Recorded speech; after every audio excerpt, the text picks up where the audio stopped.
Shalom, selamat pagi saudara-saudara yang Tuhan Yesus kasihi. Kembali pagi ini kita bertemu di Minggu Sengsara Tuhan kita Yesus Kristus. Hari memuji Dia, kita nyatakan bahwa jiwa kita sungguh merindukannya.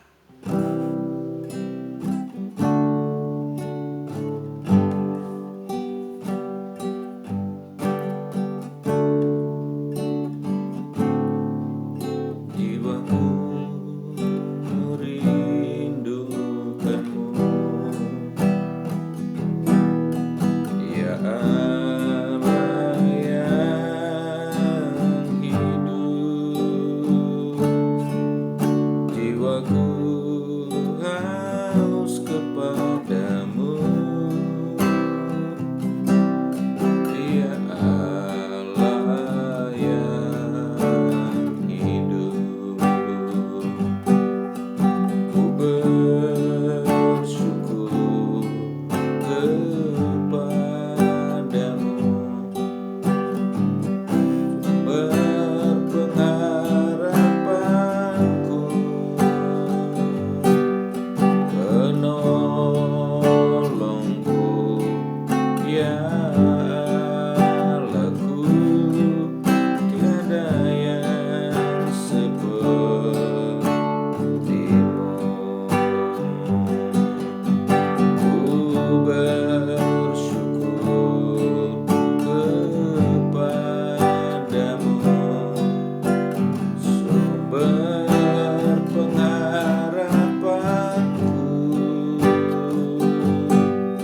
penolongku, ya Allahku, tiada yang sepertimu, tiada yang sepertimu.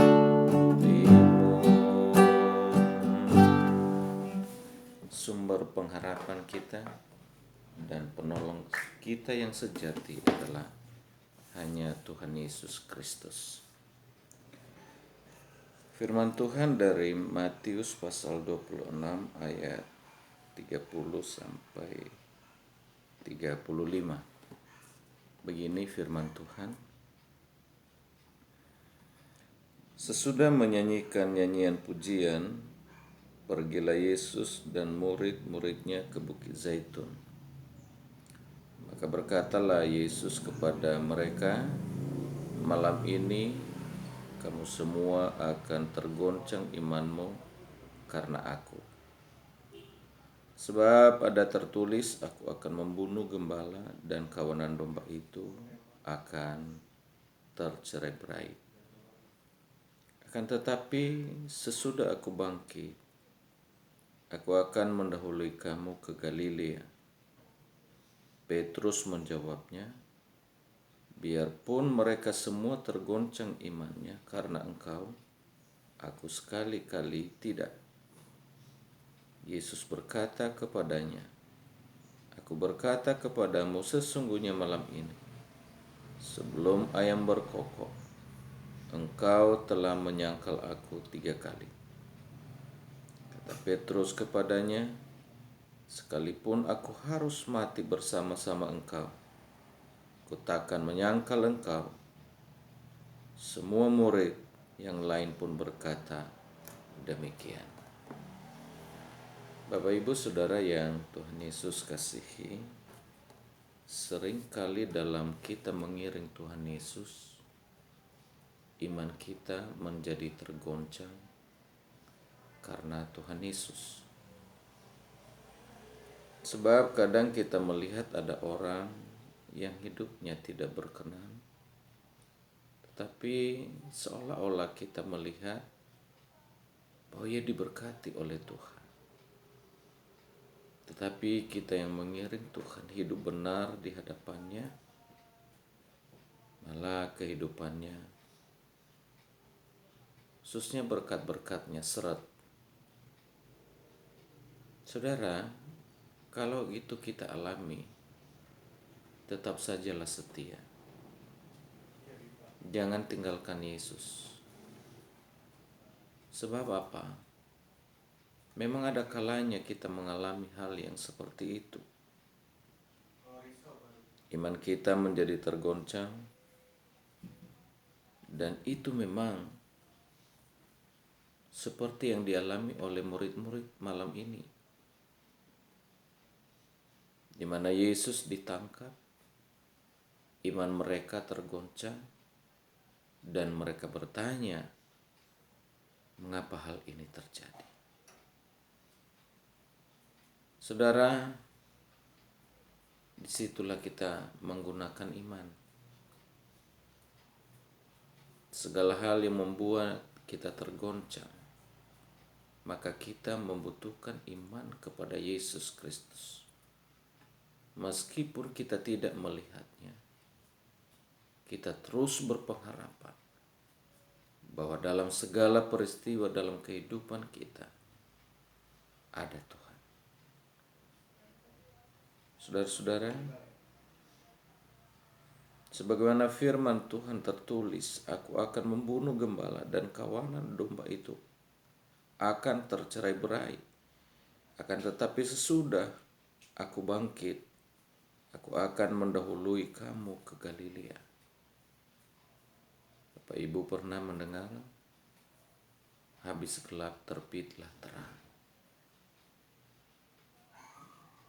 Ini dialami oleh para murid pada malam itu. Pada waktu Yesus ditangkap, sampai ia mati, dikuburkan, mereka mengalami kegelapan yang luar biasa. Mereka tidak tahu harus berbuat apa. Iman mereka sangat tergoncang. Mengiring dan hidup bersama-sama dengan Yesus selama 3,5 tahun menjadi sirna.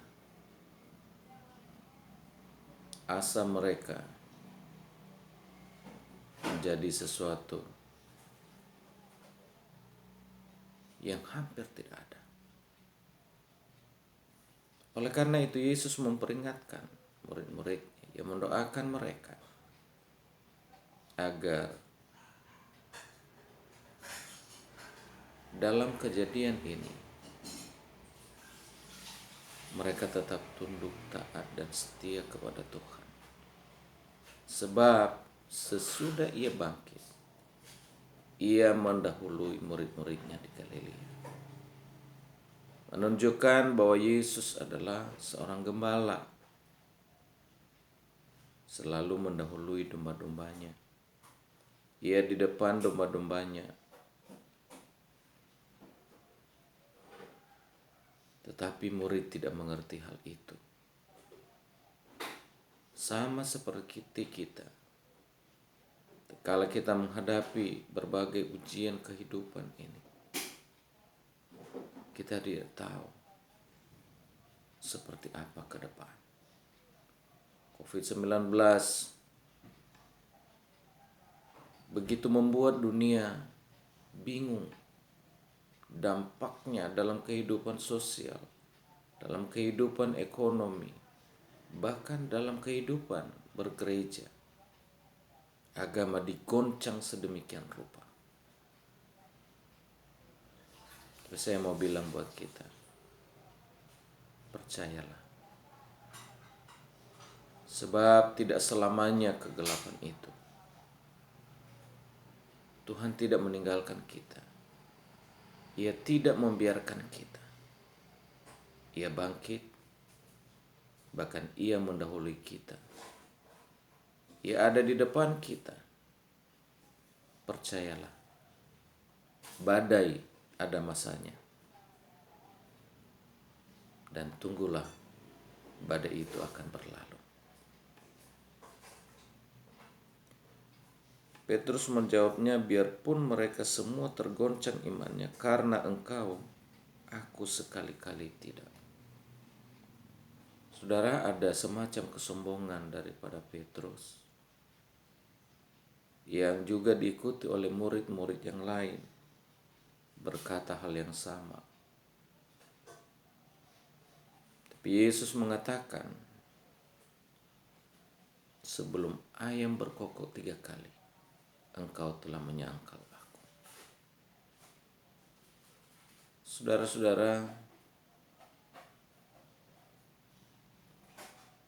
pelanggaran kesalahan yang dibuat oleh Petrus ini spontan. Ia tidak merencanakannya, bahkan ia tidak tahu. Hanya Yesus yang tahu. Beda dengan Yudas. Yudas merencanakannya,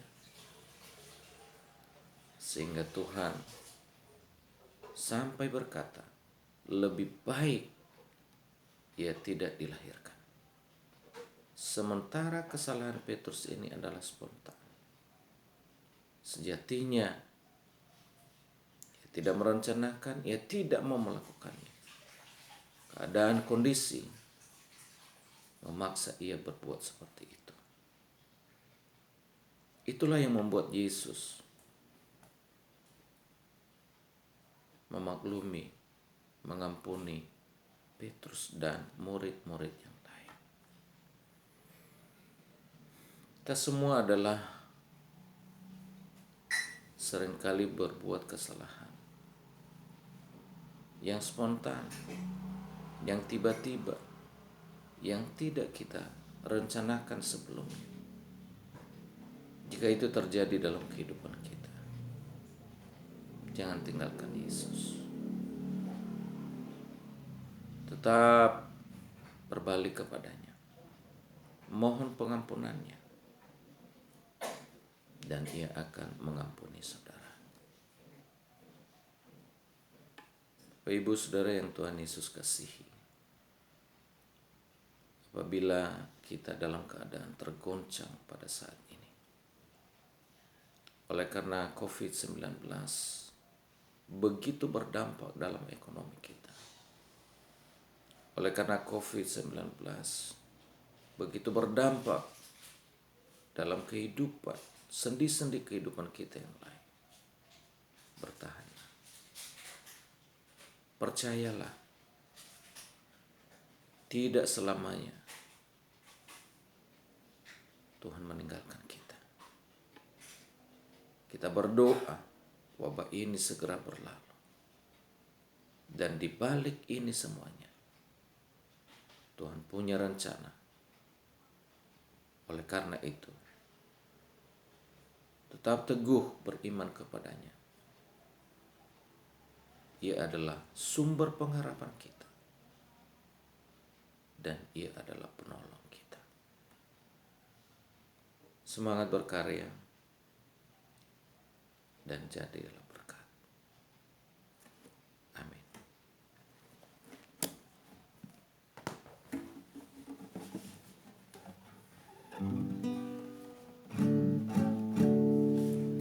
Terima kasih Tuhan untuk kasih setiamu yang ku alami dalam hidupku.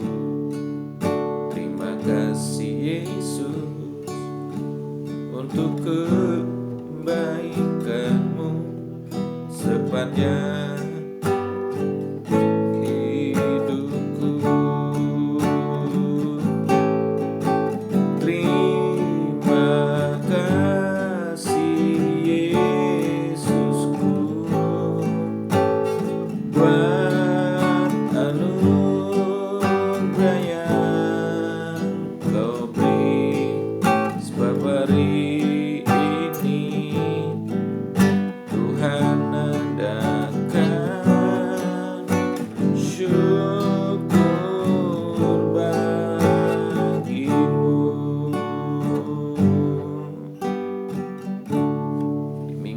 sengsara Tuhan Yesus ini, marilah kita mengambil bagian dalam penderitaan Kristus.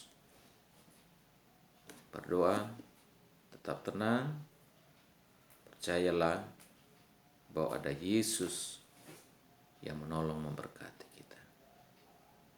Terpujilah Bapa di surga, terpujilah Tuhan Yesus, terpujilah Roh Kudus. Haleluya. Shalom.